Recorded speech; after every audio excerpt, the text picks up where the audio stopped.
children, you must stay. You should not stand up. Only boys from backside, they will get up and get their biscuits and go. You all stay here. When brothers go out, then you must go.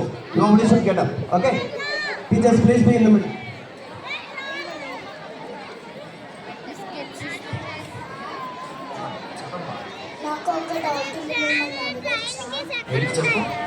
Republic day అంటే ఏంటి sir? దాని గురించి చెప్పాలంటే నేను కాదమ్మా, మన మట్టే మాట్లాడుతుంది.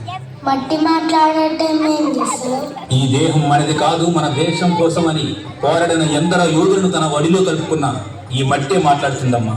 అంటే దేశం అంటే మట్టా సార్? దేశం అంటే మట్టి కాదమ్మా. మరి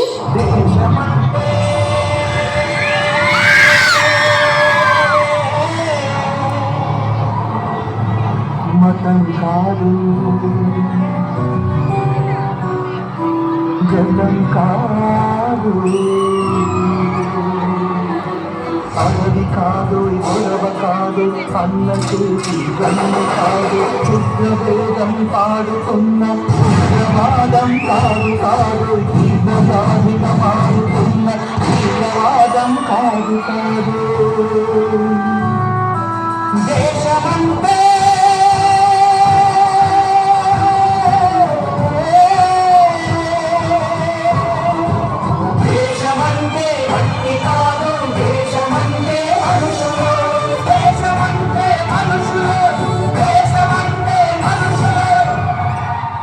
మనుషులంటే మన యోధులే కదా సార్? అవునమ్మా. అయితే వాళ్ళలో కొందరి గురించి అన్నా మాకు చెప్పండి సార్. ఎరుపంటే ఎవడికి రా భయం, అది నా భరతమాత నుదిన సింధూరం అని ఆంగ్లేయుల గుండెలను చీల్చినది ఒకరైతే, స్వేచ్ఛ అంటే ఒకరిచ్చేది కాదు మనమే తీసుకునేది అని చెప్పి ఆంగ్లేయులు గడగడలాడించిన సింహ స్వప్నం మరొకరు.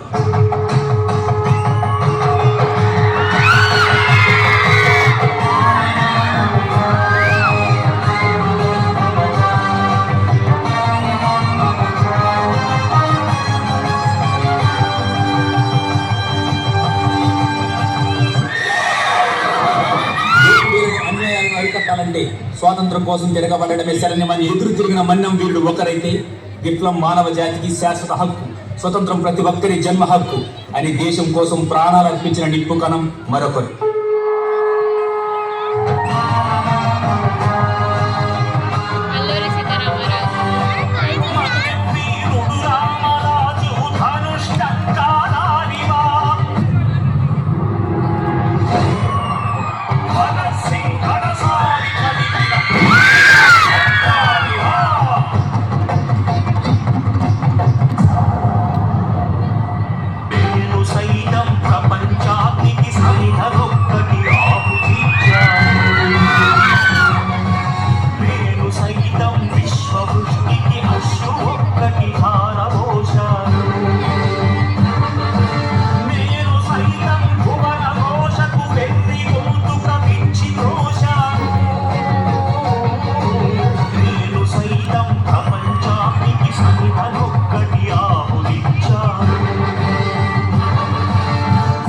ఇలా చెప్పుకుంటూ పోతే ఒకరు కాదు, ఇద్దరు కాదు, ఎందరో మహానుభావులు వాళ్ళ ప్రాణాలు అర్పించి స్వాతంత్రం తెచ్చినా కూడా మనకంటూ సరైన రాజ్యాంగం లేక ఇబ్బంది పడుతున్న సమయంలో మన కోసం సరైన రాజ్యాంగం తీసుకొచ్చింది డాక్టర్ బిఆర్ అంబేద్కర్.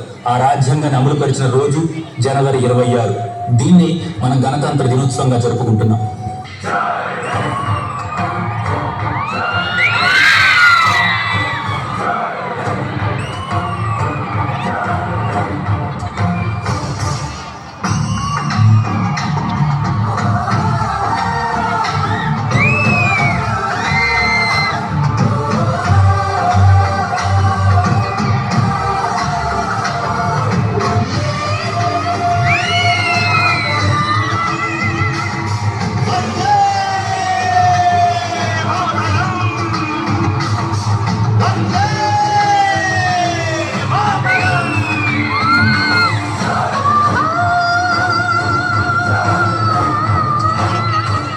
దేశమంటే